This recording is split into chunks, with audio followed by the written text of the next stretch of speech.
The sound of sterling silver against fine china echoed through our family's dining room as my father set down his fork with calculated precision. That sound always preceded a lecture. I'd learned to recognize it years ago. "Daniel," he began, using my full name rather than Dan, another warning sign. "Your mother and I have been patient. But it's time to have a serious discussion about your hobby." I suppressed a smile, taking another bite of my mother's roast beef.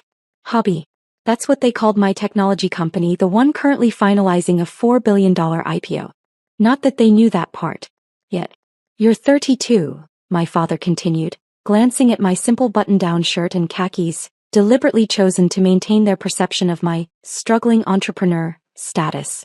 "Mark's youngest boy just made partner at Goldman. The Andersons' daughter is chief surgeon now. And you're still playing with computers," my sister Jessica finished, not bothering to hide her smirk. She sat across from me in her perfectly tailored Chanel suit, every inch the successful corporate lawyer they'd always wanted me to be. My mother reached across to pat my hand, her diamond tennis bracelet catching the light. "We just worry, darling. All those hours in that tiny office space barely making ends meet. There's no shame in admitting it's time for a real career." If they only knew that tiny office space was actually just my private thinking room in my company's 50-story downtown headquarters. "The consulting firm has an opening," my father added. "Senior analyst position. Robert owes me a favor. I could make a call." I took a sip of water, remembering the irony that I now owned the building his consulting firm operated from, through one of my holding companies. "Thanks, Dad, but I'm good with what I'm doing."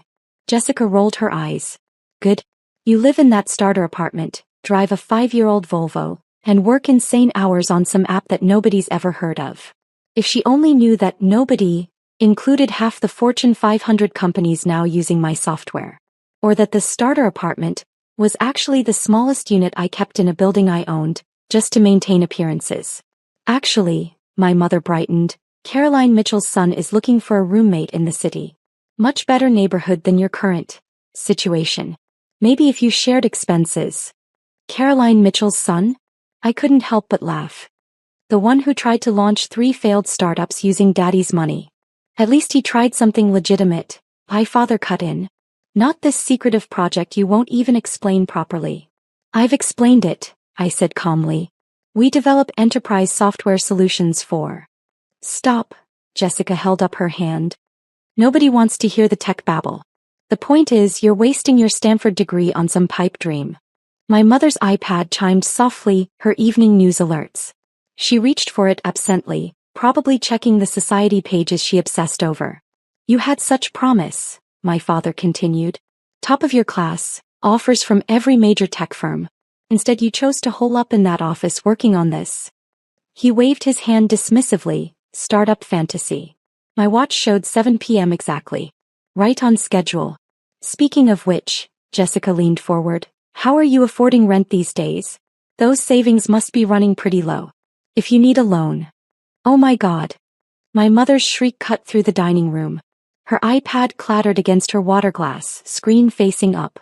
There, in crisp high definition, was my face. Above it, the Forbes logo. Below, the headline, "Tech's newest billionaire. How Daniel Carter built a $4 billion empire in secret." The silence that followed was absolutely perfect. Jessica's fork slipped from her fingers, clattering against fine china. My father's face went from confident lecture to stunned disbelief in seconds. And my mother, she just kept looking between me and the iPad, mouth opening and closing without sound. What is this?" my father finally managed. I pulled out my phone, checking the notifications already flooding in. That would be Forbes' early release of tomorrow's cover story. They're announcing their 40 under 40 list. Looks like I made the cover. "Billionaire," Jessica whispered, grabbing the iPad. "This has to be a mistake. Your little software company, Nova Technologies," I supplied helpfully. "Currently valued at $4.2 billion pre-IPO. Though that number's probably conservative given the latest contracts." My mother's hand flew to her throat. But you live in that tiny apartment." "1 unit in a building I own," I corrected.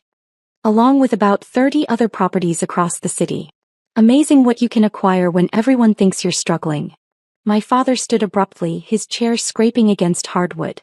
"You've been lying to us." "No," I said calmly. I've been succeeding. You just never bothered to understand what that looked like.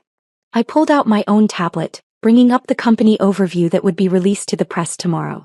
Nova Technologies provides enterprise software to 60% of Fortune 500 companies. Our AI division is revolutionizing data processing. That tiny office you mock? It's actually a 100,000 square foot campus downtown. The building with the blue glass tower? Jessica's voice cracked. That's mine, I nodded. Along with the one housing your law firm, actually. Bought it last year through a holding company. Surprise. My mother was still staring at the Forbes article, scrolling frantically. Fourth youngest self-made billionaire. Revolutionary software design. Pioneering artificial intelligence. Daniel, why didn't you tell us? I leaned back, studying their shocked faces. Would you have believed me?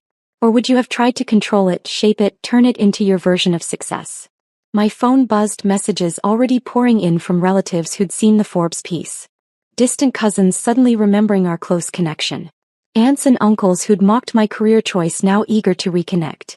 All this time, my father said slowly, while we lectured you about real jobs. I was building something bigger than you could imagine, I finished. But you were too busy pushing consulting careers and law firms to notice. Jessica was on her phone now, probably Googling me frantically. There's more, she whispered. Business Insider, Wall Street Journal. They're all running stories. Tech's hidden giant. The billionaire next door. Dan, how did we not know? I stood, straightening my deliberately modest clothes. Because you saw what you wanted to see. The struggling younger sibling. The son who wouldn't follow the conventional path. The startup that couldn't possibly succeed. My phone buzzed again, this time a message from my actual office. The IPO paperwork was ready for final review. If you'll excuse me, I gathered my things. I have an early morning tomorrow. Going public tends to involve a lot of meetings. Going public? My father seemed to be having trouble processing each new revelation. NYSE opening bell, I confirmed. You can watch it on CNBC. Though. I smiled slightly, you might want to update your stock portfolio first. Nova Technologies will be trading under NVT. As I walked toward the door, my mother finally found her voice. Wait. Next Sunday's dinner. Will you? Can't make it, I called back. Board meeting in Tokyo. But feel free to discuss my career choices without me. You've had plenty of practice. I paused at the threshold, turning back one last time. Oh, and Dad? About that consulting firm you wanted me to join? They might be looking for a new building soon. I'm raising their rent next quarter. The sound of my mother dropping her wine glass followed me out.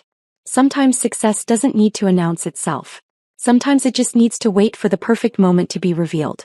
And thanks to Forbes' impeccable timing, my moment had finally arrived. The morning after Forbes shattered my family's illusions, I sat in my actual office, the entire top floor of the Nova Technologies tower. Floor-to-ceiling windows offered a perfect view of the city skyline, including the consulting firm building where my father was probably still trying to process last night's revelations. Your sister's been calling every hour since 6 a.m., my executive assistant Kate announced. Your parents have tried the main office line 14 times, and your mother's posted 3 times on LinkedIn about her brilliant entrepreneurial son. I smiled, scanning the morning's headlines on my digital wall. Nova Technologies, the stealth giant going public. Daniel Carter, tech's secret billionaire. Inside the mind of software's hidden genius. The Today Show wants an exclusive, Kate continued. CNN's been calling and your high school just reached out about giving a commencement speech. The same high school where the guidance counselor told me to be more realistic about my future? I raised an eyebrow. How interesting. My phone buzzed, a text from Jessica. We need to talk. Family meeting at parents' house tonight. Non-negotiable. Before I could respond, Kate's voice came through the intercom.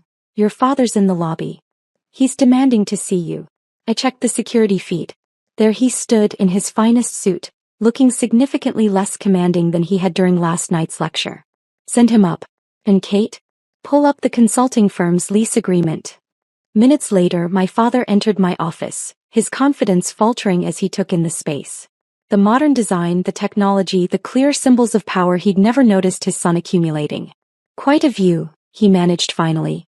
Better than the tiny office you imagined I worked from? I kept my voice neutral, remembering his countless dismissive comments. Daniel, he stepped forward, we need to discuss what you've done. Built a multi-billion-dollar company? Revolutionized enterprise software? Or successfully hidden it all from a family too busy criticizing me to notice? He sank into one of my visitor chairs, Italian leather worth more than his monthly salary. Why the deception? We're your family. Are we? I turned to face him fully. Because family usually supports each other. Instead, you and Mom spent years pushing me toward paths I never wanted. Jessica mocked every decision I made. You all treated my work like some phase I needed to outgrow. We were worried about you.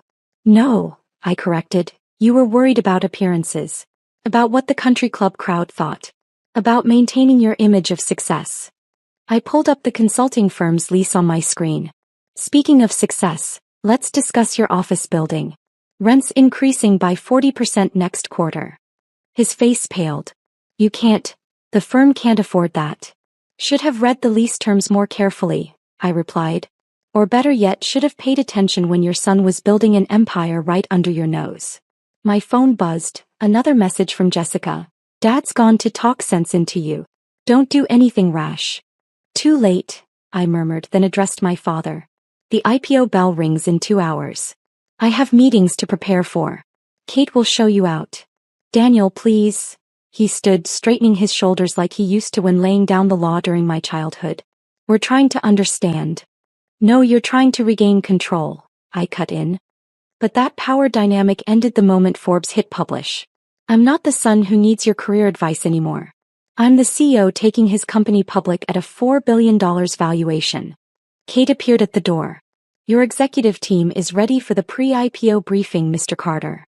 Thank you, Kate. I turned back to my father. Give Mom my best. And Dad? About that analyst position you offered?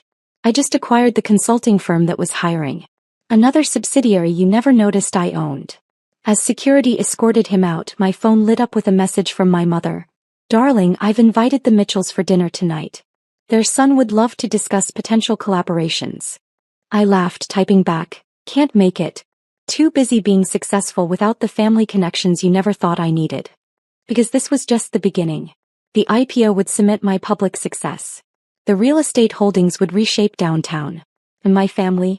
They were about to learn that sometimes the child they tried to control had been controlling everything all along. The New York Stock Exchange's trading floor hummed with anticipation. Reporters jostled for position. Cameras trained on the opening bell platform where I stood in a perfectly tailored Tom Ford suit, no more playing down my success. 5 minutes to bell, Kate murmured beside me.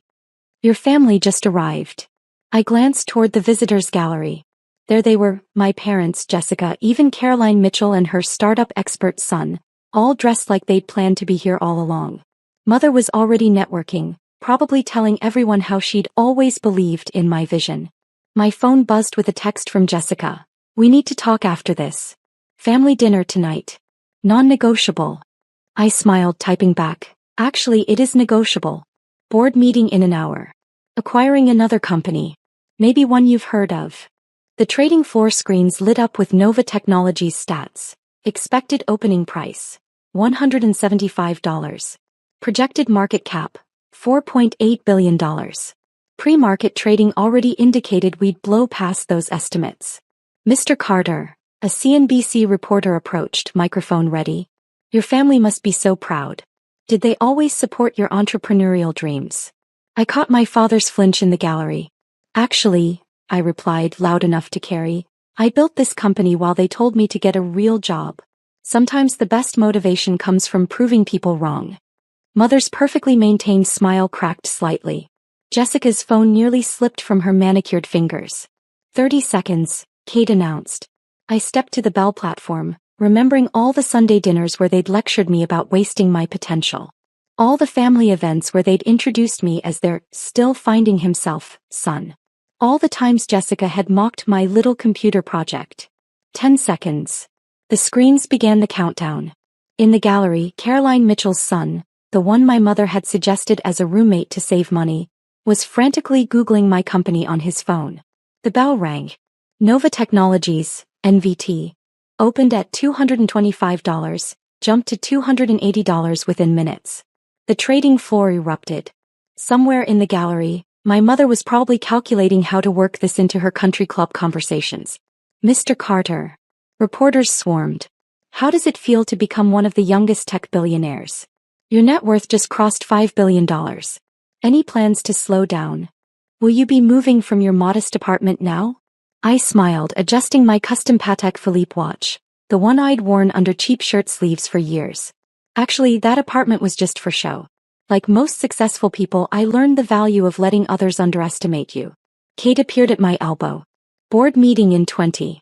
And your mother's trying to arrange a family celebration dinner at Le Cirque. Tell her I'm busy, I replied. But she might want to check who owns Le Cirque now. Acquired it last month through a subsidiary. The trading screens showed NVT hitting $300. My phone buzzed constantly, distant relatives, old classmates, former critics all trying to connect. A message from Jessica caught my eye. The law firm's managing partner just called an emergency meeting. Something about building ownership. I smirked, remembering the acquisition papers I'd signed yesterday. Better hurry to that meeting, sis. Your firm's about to learn who their new landlord is. As security cleared a path through the reporters, I caught sight of my father on his phone, probably calling his consulting firm about their lease. He'd soon discover they had new ownership too. Your parents are trying to reach the executive suite, Kate reported. Of course they are. I straightened my tie. Time to show them what their struggling son actually built. The Nova Technologies executive floor occupied the top 3 levels of our headquarters. Floor-to-ceiling windows, state-of-the-art everything, and a view that dominated the city. My family stood in the reception area trying to look like they belonged. Beautiful office. Mother attempted her society smile. Though perhaps a bit excessive? Like your attempts to control my life? I replied pleasantly. Or Jessica's weekly mockery of my career choices? Now Daniel, father stepped forward. We should discuss this as a family. Family. I laughed softly. We're only family now because Forbes made me a billionaire. Funny how that works. I walked to my window wall, looking down at the city I'd quietly reshaped while they thought I was failing. The consulting firm you wanted me to join? I own it now. Jessica's law firm building? Even that startup incubator space Caroline's son keeps failing in, I acquired it last week. But why? Mother whispered. Because you taught me an important lesson. I turned back to face them. Success isn't about following others' paths. It's about building your own, even if you have to do it in secret while your family undermines you. Jessica stepped forward, her legal training kicking in. The firm's lease is being terminated, I finished. Consider it severance for all those times you called my company a hobby. You can't just. Father started. Surely I can. And I am. I pressed a button, and my digital wall displayed Nova Technologies' full portfolio. While you were pitying my struggling startup, I was building this. Every property, every acquisition, every success you were too busy judging me to notice. The stock ticker caught everyone's eye, NVT passing $350. Now, I checked my watch. I have a board meeting. We're discussing which companies to acquire next. Kate will show you out. Wait, Mother reached for my arm. The Mitchells are hosting a celebration dinner tonight. Everyone will be there. Everyone who mocked me? I raised an eyebrow. Everyone who dismissed my dreams. No thanks. I have a private jet waiting. Tokyo office needs attention. Private jet? Jessica whispered. 1 of 4, I confirmed. Though you probably missed that detail while telling everyone about your struggling brother who needed a roommate. As security arrived to escort them out, Father turned back. Son, please. We can fix this. No need, I smiled. I already fixed it. Built a billion-dollar company, reshaped the city's skyline, and proved every doubt wrong. But hey, at least now you have something impressive to share at country club dinners. After they left, Kate brought in the afternoon reports. Stock stabilized at $365. You're trending on Twitter. And your mother's already updated her Instagram bio to mention her tech pioneer son. I laughed, remembering all the times she'd avoided mentioning my career at social events. Let her. Success is the best revenge, especially when it comes with a corner office they never thought you'd have. My phone buzzed one last time, a message from Jessica. Family dinner next Sunday. Please. We need to make this right. I typed back, can't make it. Too busy running the empire you said I'd never built. But feel free to discuss my success without me, you've had plenty of practice discussing my failures. Looking out over my city, watching the sun set behind buildings I owned, I smiled. Sometimes the best revenge isn't proving people wrong. It's succeeding so spectacularly that they have to live with knowing how wrong they were. And I was just getting started.